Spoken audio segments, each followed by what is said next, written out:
안녕하세요, 랜덤TV입니다. 오늘 소개할 영상은 원피스 1037화 리뷰와 분석입니다. 원피스 1037화의 제목은 주룡 8궤로, 챕터는 불의 축제를 즐기고 있는 꽃의 도시에서 시작됩니다.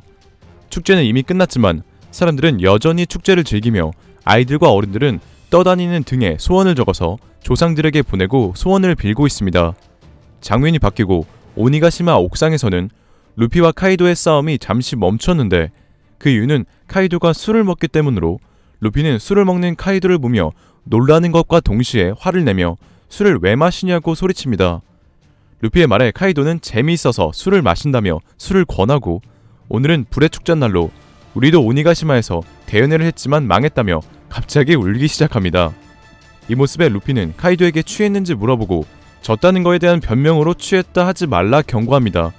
이에 카이도는 계속 웃으면서 넘어지지 않도록 균형을 잡고 루피에게 취한다고 약해지는 게 아니라 더 강해진다며 내가 진지하게 1대1을 하면 너는 한순간이라 말합니다. 이에 루피는 카이도를 공격하지만 카이도는 웃으며 점프하고 새로운 기술 주룡 8궤로 루피를 공격합니다. 이어 카이도는 웃는 술주정 모드 와라이 고조로 루피에게 라그나로크를 시전하는데 카이도의 공격은 너무 강력해서 라이브 플로우의 지붕은 무너지고 루피는 아파합니다. 이후 카이도는 용 형태로 변신해 술 취한 채로 재밌다 말하지만 바로 자신의 성과 오니가시마 섬이 반파되었다며 성 하나도 지킬 수 없는 자신은 쓸모없다고 다시 우는데 카이도는 우울해서 우울한 술주정 모드로 이걸 재건하려면 5년이나 걸린다고 말합니다. 카이도의 공격에 쓰러졌던 루피는 일어나 카이도에게 달려가고 루피가 카이도에게 이르렀을 때 카이도는 소용돌이 파괴브레스라는 기술로 루피를 공격하지만 루피는 카이도의 기술을 간단히 피하고 카이도는 인수형으로 변해 다시 울기 시작합니다.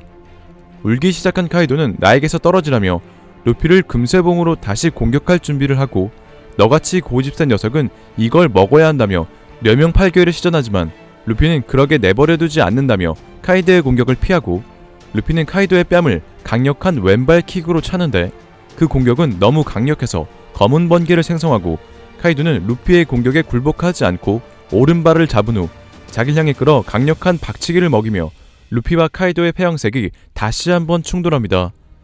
하지만 카이도의 패기가 더 강력해 루피는 날아가고 루피는 카이도의 패기가 더 강하다고 인정하고 카이도는 기묘한 느낌을 받았다 말합니다. 이어 카이도는 갑자기 분노에 공격적으로 변하고 분노한 술주정 모드로 보로브레스를 날리지만 루피는 간단히 피한 후 카이도를 추격하고 이어 고무고무 로크 게틀링으로 카이도를 공격하는데 카이도 또한 군다리 용성군이라는 기술로 받아칩니다. 루피는 폐양색을 두른 거대한 펀치로 카이도는 회전하는 금쇠봉으로 반격하지만 공격은 서로에게 적중하고 이후 루피는 왼손으로 금쇠봉을 잡고 왼다리로 카이도의 발을 강타하고 복부를 가격합니다. 루피의 공격에 카이도의 눈이 하얘지고 입에서는 출혈이 일어나는데 이에 루피는 진지하고 화난 표정으로 카이도를 보며 장면은 레드라인 위 마리조와 판게아성으로 바뀝니다. 권력의 방에서 오로성은 올해 레벨리는 저주받았다 말하고 다른 오로성은 와노쿠니에 초점을 맞출 때라며 누가 이 전쟁이 이렇게 될 거라고 상상했느냐 말합니다. 그리고 또 다른 오로성은 무언가를 해야 할 때라며 지금쯤 니코로비는 체포되어야 한다 말합니다. 이어 빅맘과 카이도의 싸움에서 누군가 죽는 건 자연스럽다며 로비는 지워져야만 한다 말하는데 그 순간 와노쿠니 해안 근처에서 대기하고 있던 CP0는 오로성에게 상황을 보고합니다. 그 보고는 와노쿠니 해안에 거대한 무언가가 접근 중이라는 보고로 오로성은 그건 불가능하다며 우리에게조차 그 열매는 전설로 몇백 년 동안 그건 한 번도 각성하지 않았다 말합니다. 이어 세계정부는 무슨 이유로 그 악마의 열매에 또 다른 이름을 부여했느냐는 말과 함께 거대한 그림차의 정체가 즈니샤인 것으로 밝혀지고 오로성은 역사로부터 그 열매의 원래 이름을 지우는 것이 이유였냐는 말과 함께 원피스 1037화는 끝이 납니다. 와노쿠니 해안으로 온 거대한 그림자는 즈니샤로 와노쿠니로 즈니샤가 온 이유를 생각해보면 코스키 모모노스케와의 약속으로 보이며 조우에서 즈니샤에게 명령을 내렸던 모모노스케가 카이도에게 지배당하고 있는 와노쿠니를 구하기 위해 즈니샤에게 도와달라고 부탁했을 가능성이 있는데요. 하지만 루피가 빅맘의 홀케이크 아일랜드를 거쳐 와노쿠니의 결전의 날까지 즈니샤가 오지 않았다는 점이 즈니샤의 걸음이 느려서 늦게 도착한 이유일 수도 있기에 모모노스케의 부탁으로 왔다는 가능도 높지만 즈니샤와 소통할 수 있는 코츠키 모모노스케의 와노쿠니를 구하고 싶다는 간절한 목소리가 즈니샤에게 들려서 왔을 가능성도 있어 보입니다.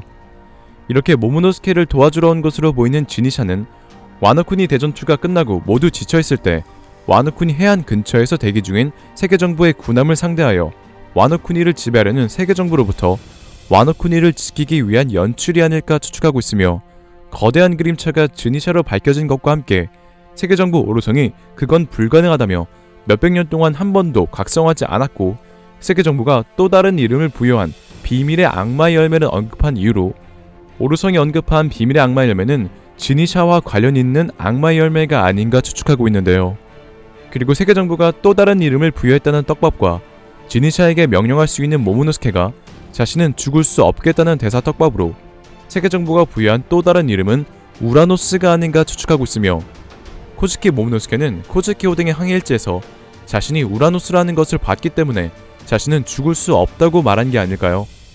이러한 이유로 세계정부가 새로운 이름을 부여한 악마의 열매는 물고기 열매 환수종 모델 청룡으로 세계정부는 이 열매를 우라노스라는 새로운 이름을 부여했고, 물고기 열매 각성은 하늘섬 상공 10,000m보다 더 높은 37,000m의 전장을 가져 하늘섬의 사과를 좋아하는 지니샤뿐만 아니라 하늘의 용 또한 부릴 수 있는 능력으로 추측하고 있는데, 물고기 열매가 고대병기 우라노스이기 때문에 세계정부는 과거 갓벨리에 물고기 열매를 보관했고, 록스 지백은 세계의 금기 우라노스를 차지하기 위해 갓벨리로 쳐들어간 것이 아닐까 추측하고 있습니다.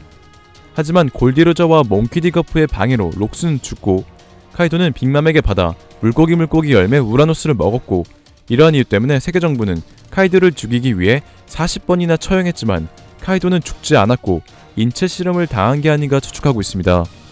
이렇게 세계정부는 카이도를 18번이나 잡으며 카이도에게 집착을 보였고, 결국 혈통인자를 추출하여 인공 악마의 열매를 만들었는데 베가펑크는 이를 실패작이라며 정부에게 넘기지 않았고, 뜬금없이 CP0과 인공 물고기 열매 모델 청룡이 실패작이라서 정말 다행이라는 대사는 물고기 열매가 우라노스라는 떡밥이 아닌가 생각되네요. 또한 물고기 열매라는 특이한 이름 또한 떡밥이 아닌가 생각되는데, 카이도는 현재 와노쿠니 에피소드를 모티브로 한 모모타로 이야기 오니 대장으로 우라로 추측되고 있으며, 일본의 북쪽은 눈이 많이 내리는 홋카이도로 카이도가 있던 곳은 유난히 눈이 많이 내렸었고, 오니가시마 대전투나르도 눈이 내렸었는데요. 이는 라프텔의 말장난처럼 오다식 말장난으로 우라는 오니의 대장, 노스는 일본의 북쪽 홋카이도를 의미해 우라노스는 카이도가 먹은 악마의 열매 물고기 열매를 나타내는 것이 아닐까요? 또한 지니샤와 하늘의 용을 부릴 수 있는 우라노스의 힘은 800년의 시간을 달려 넘어온 하늘의 달이라는 이름의 뜻을 가진 아마츠키 토키의 혈통과 관련이 있는 것으로 보이며, 이에 대한 자세한 내용은 원피스 1037화 심층 분석에서 더 자세하게 다뤄보겠습니다. 오늘의 영상은 여기까지입니다. 시청해주셔서 감사합니다.